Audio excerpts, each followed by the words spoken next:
أعوذ بالله من الشيطان الرجيم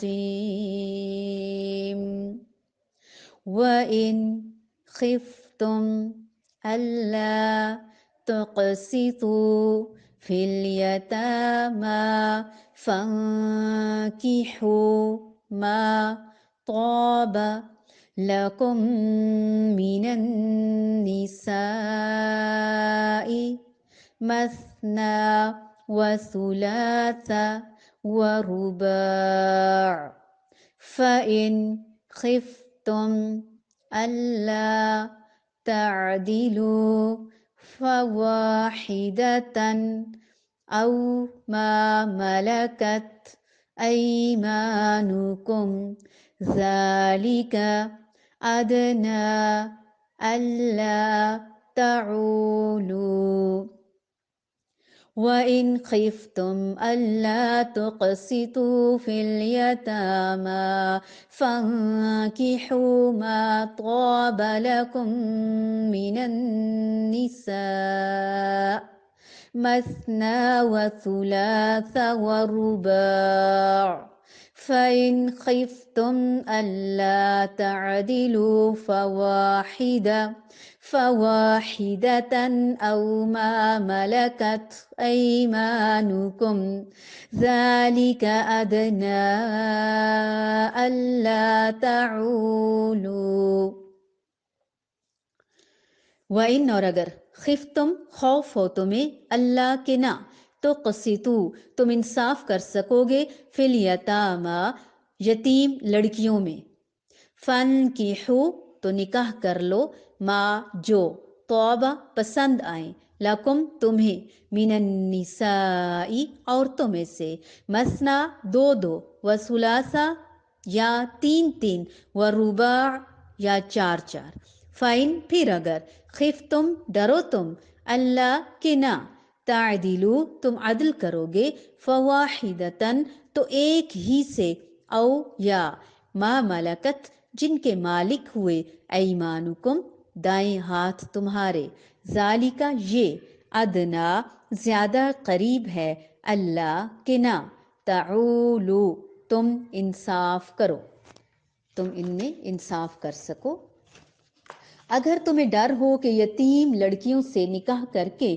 تم انصاف نہ رکھ سکو گے تو اور عورتوں میں سے جو بھی تمہیں اچھی لگیں تم ان سے نکاح کر لو دو دو تین تین یا چار چار سے لیکن اگر تمہیں برابری نہ کر سکنے کا خوف ہو تو ایک ہی کافی ہے یا تمہاری ملکیت کی لونڈی یہ زیادہ قریب ہے کہ ایسا کرنے سے نا انصافی اور ایک طرف جھک پڑنے سے بچ جاؤ حضرت عائشہ صدیقہ رضی اللہ تعالی عنہا اس کی تفسیر میں بیان فرماتی ہیں کہ صاحب حیثیت اور صاحب جمال یتیم لڑکی کسی ولی کے زیر پرورش ہوتی تو وہ اس کے مال اور حسن و جمال کی وجہ سے اس سے شادی تو کر لیتا لیکن اس کو دوسری عورتوں کی طرح پورا حق مہر نہ دیتا اللہ تعالیٰ نے اس ظلم سے روکا ہے کہ اگر تم گھر کے یتیم بچیوں کے ساتھ انصاف نہیں کر سکتے تو تم ان سے نکاح ہی مت کرو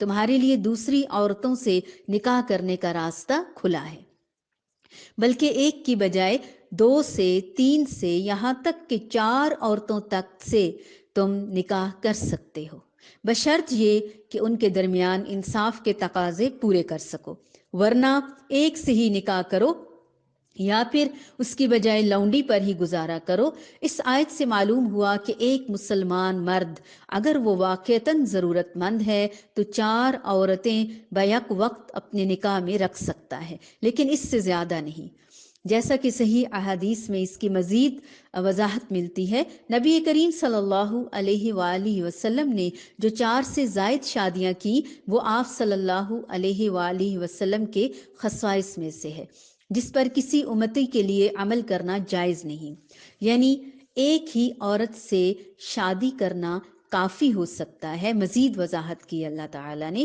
کیونکہ ایک سے زیادہ بیویاں رکھنے کی صورت میں انصاف کا اہتمام بہت مشکل ہے۔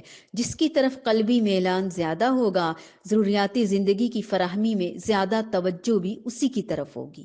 یوں بیویوں کے درمیان وہ انصاف کرنے میں ناکام رہے گا اور اللہ تعالیٰ کے ہاں مجرم قرار پائے گا۔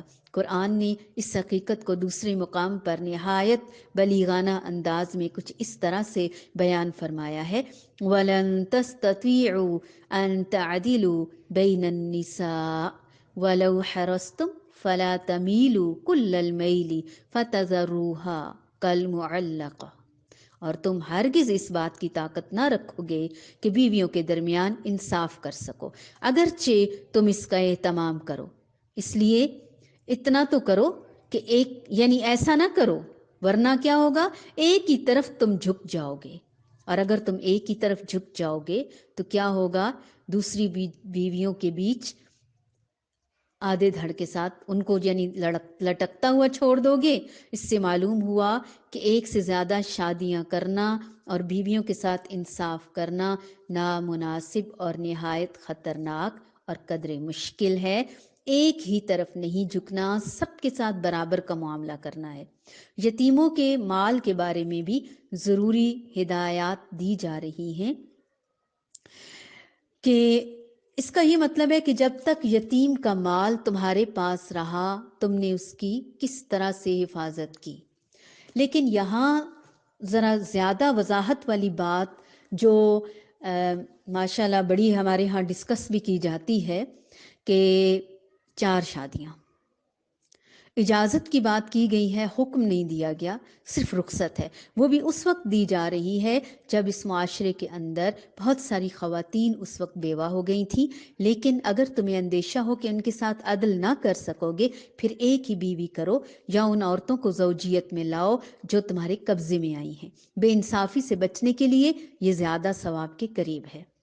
اب ظاہر ہے جو لوگ اللہ تعالیٰ کی راہ میں جان دے چکے تھے اور اپنی جان دے کر اپنی بیوی بچوں کو بیوہ اور یتیم چھوڑ گئے تھے، انہوں نے اپنی پسندیدہ ترین چیز اللہ کی راہ میں قربان کر دی تھی۔ اب اس بیوہ کا نکاح اگر کسی مرد کے ساتھ ہوتا ہے اور وہ پہلے سے شادی شدہ ہے تو کیا ہوگا؟ اس عورت کے لیے کتنی بڑی آزمائش ہے، پہلی والی کے لیے بھی اور دوسری کے لیے بھی۔ لیکن وہ اس کو کس صورت میں ایکسیپٹ کر سکتی ہے؟ اس مسئلے کے حل کے لیے جو ایک گھر کا نہیں 70 گھروں کا مسئلہ بن چکا تھا، تو وہیں وہ بات یاد کر لیں دوبارہ سے، لَن تَنَالُوا الْبِرَّ حَتَّى تُنْفِقُوا مِمَّا تُحِبُّونَ، اپنی پسندیدہ ترین چیز اللہ کی راہ میں قربان کرنا۔ اسی طرح یہ رشتوں کو بانٹنا، شیئر کرنا، یہ بھی تو اگر ہمارے نفس پہ گراں گزر رہا ہے، لیکن اللہ تعالیٰ کی خوشی کے لیے، رضا کے لیے، لوگوں کی مدد کے لیے۔ اب یہاں سوال یہ ہے کہ اللہ تعالیٰ مرد کو 4 شادیوں کی اجازت دے رہا ہے، تو عورت تو بڑی مشکل میں پڑ گئی۔ اللہ تعالیٰ حکم نہیں دے رہا، اجازت دے رہا ہے، بلکہ اسلام سے قبل تو لامحدود شادیاں ہوتی تھی نا، ابھی اس کو محدود کر دیا گیا ہے۔ غزوہ احد کے بعد یہ احکامات جاری ہوئے ہیں بیواؤں اور یتیموں کی خبر گیری اور تحفظ کے ضمن میں۔ جب 70 صحابہ شہید ہو گئے، بے شمار بچے یتیم ہوئے، تو معاشرتی مسائل کے سر اٹھانے سے پہلے اللہ تعالیٰ نے راستہ دکھا دیا۔ مرد فطرتاً ایک سے زیادہ کی خواہش رکھتا ہے اور نتیجتاً ذمہ داری اٹھانے کی طاقت بھی رکھتا ہے۔ اسلام میں مرد عورت کے جائز تعلق کی واحد صورت نکاح ہے۔ عورت کوئی کھلونا نہیں ہے کہ ایک سے گھر بسا لیا اور باہر 2 3 4 سے دوستیاں پال لی۔ آج کل معاشرے میں کیا ہو رہا ہے؟ اور اس بات پر ہم عورتیں مٹی ڈال لیتی ہیں اور برداشت کرتی ہیں شوہر کو بھی، لیکن جوں ہی حق کی طرف قدم اٹھایا جاتا ہے دوسری شادی کے لیے، اور ہم آگ بگولا ہو جاتی ہیں، پورے خاندان اس بات کے خلاف ہو جاتے ہیں، اور نئی شادیاں ہونے کی صورت میں پرانی شادیاں ٹوٹ جاتی ہیں۔ تو ہم عورتوں کے لیے یہ سبق ہے، اگر ہم گناہ کو برداشت کر رہے ہیں تو ہم خود بھی گنہگار ہو رہے ہیں، ہم ہی گناہوں کے راستے کھول رہے ہیں۔ اگر ہماری وجہ سے، ہمارے ظرف کی وجہ سے، ہماری برداشت کی وجہ سے ایک اور عورت کو معاشرے میں عزت مل رہی ہے، مقام مل رہا ہے، گھر مل رہا ہے، تو ہمیں کتنی بڑی نیکی ملے گی۔ کتنی بڑی قربانی ہے۔ دوسری طرف مرد اگر وہ صرف یہ کہ 4 شادیاں، یہ کوئی عیش و آرام نہیں ہے، عشرت نہیں ہے، یہ تو بہت بڑی ذمہ داری ہے کہ وہ ایک کی بجائے 2 3 4 کی ذمہ داری اٹھا رہا ہے، اور 4 تو صرف خواتین ہیں، پھر ان کے خاندان، پھر آگے سے ان کی نسلیں، بچے، اولاد۔ تو مرد معذرت کے ساتھ عورتیں اپنی جگہ جواب دہ ہیں، اور مردوں سے تو پھر زیادہ پوچھو گی نا، کہ جو اپنی نمازوں میں ابھی تک کوتاہی کر رہے ہیں، جو دیگر فرائض اور مسنون عبادات میں کمی کر رہے ہیں، اور وہ 4 شادیوں پر اصرار کر رہے ہیں۔ 4 شادیوں کا حکم اللہ نے قرآن میں کتنی بار دیا؟ آپ پڑھیں گے تو آپ کو پتہ چل جائے گا۔ جبکہ نماز کا کتنی بار حکم دیا؟ زکوٰۃ کا، صدقات کا کتنی بار حکم دیا؟ والدین کی خدمت کا کتنی بار حکم دیا؟ کیا ہم ان کاموں میں بھی پیش ہیں؟ تو یہ ہمیں دونوں سائیڈز پہ نا اس کو بہتری لانے کی ضرورت ہے۔ پھر یہ ہے کہ اگر ہم غیر شرعی عمل کرتے ہیں، شریعت کو جگہ نہیں دیتے اپنے گھروں میں، پھر یہ کیا ہوتا ہے؟ دوستیاں، چھپی دوستیاں پالتے ہیں، گھر بسانے کی بجائے تحائف کا تبادلہ ہوتا ہے، سیر سپاٹے، کھلایا پلایا، ان کی کمپنی سے لطف اٹھایا۔ کیا یہ سب صحیح ہے؟ بالکل بھی نہیں۔ مسلمان عورت اتنی سستی نہیں، بے وقت نہیں، بے توقیر نہیں، ہرگز نہیں۔ وہ دوسری اور تیسری بھی عورت ہی ہے۔ اللہ تعالیٰ اس کا حق محفوظ کرتا ہے کہ اگر پسند ہے تو پوری زندگی کی اچھی طرح سے پھر ذمہ داری اٹھاؤ، نان نفقہ اور تحفظ فراہم کرو۔ اولاد ہو تو وہ کوڑے کے ڈھیر پر پھینکنے اور عورت کو داغدار ہو کر سسک کر زندگی گزارنے کے لیے نہیں چھوڑنا۔ حصار نکاح میں لانا ہوگا۔ مغربی مرد کی طرح سیکچول کیا کہنا چاہیے، ایبیوز، یا کیا کہنا چاہیے، کیا لفظ استعمال کرنا چاہیے، ٹیررزم ہے یا دہشت گردی ہے جو عورت کے پرخچے اڑا رہی ہے، اس کی اسلام میں کوئی گنجائش نہیں۔ وہاں مرد اول تو نکاح ہی چھوڑ بیٹھا ہے، دوستی کو سول پارٹنرشپ یا اکٹھے رہنے کا نام دے کر عورت کے جذباتی استحصال اور بربادی کی لا انتہا، لا متناہی ان گنت داستانیں ہیں۔ تو نہیں تو اور صحیح، اور نہیں تو اور صحیح کی تہذیب بن چکی ہے، جبکہ ایک سے زیادہ شادی کی اجازت میں دراصل عورت کا تحفظ ہے۔ اگر ہم پاکستان کی مردم شماری کے مطابق جائیں تو ہر 100 عورتوں پر 80-85 مرد ہیں صرف۔ اور یہ دیکھیں کہ یہ جو میرج بیوروز ہیں، شادی کرواتے ہیں، اگر وہاں بھی ہم دیکھیں، ہم خود بھی کرتے ہیں یہ کام، ماشاءاللہ لوگ کوشش کرتے ہیں، کرتا تو اللہ ہی ہے۔ اتنی لڑکیوں کے رشتے آتے ہیں، اور جن کے مقابلے میں درجنوں لڑکیوں کے مقابلے میں چند ایک لڑکے بھی نہیں ہوتے۔ ہر تقریباً 2.5-3 لڑکیوں کے مقابلے میں صرف ایک مرد ہوگا۔ اگر آپ سروے کریں، میرج بیوروز میں جا کر پوچھیں، تو ان میں سے بھی ایک تعداد وہ ہے مردوں کی جو غیر ممالک میں جا بسی ہے اور مقامی عورتوں سے وہاں پہ جا کر شادی کر لی ہے۔ ایسے میں تو مزید تعداد بڑھ گئی نا عورتوں کی۔ تعداد ازواج ہی معاشرے کی پاکیزگی کی ضمانت فراہم کرتا ہے۔ بے حیائی کو اسی طریقے سے روکا جا سکتا ہے۔ اللہ تعالی ہمیں ہمت دے، چند دن کی زندگی کو ہم نیکیوں کے سہارے، نیکیاں کرتے ہوئے گزاریں۔ اللہ ہمیں ہمت اور توفیق دینا، ہمیں ہر روپ میں اچھی عورتیں بنانا، صالحات بنانا، قانتات بنانا۔ اللہ ہمیں اچھی بہنیں، بیویاں، بیٹیاں، مائیں، سوتنے، ہر روپ میں اچھی عورتیں بنانا۔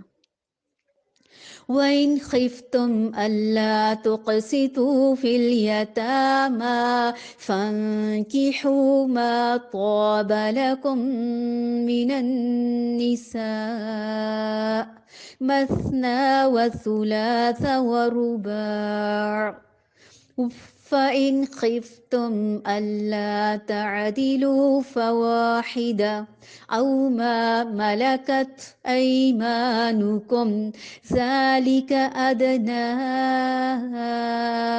أَلَّا تَعُولُوا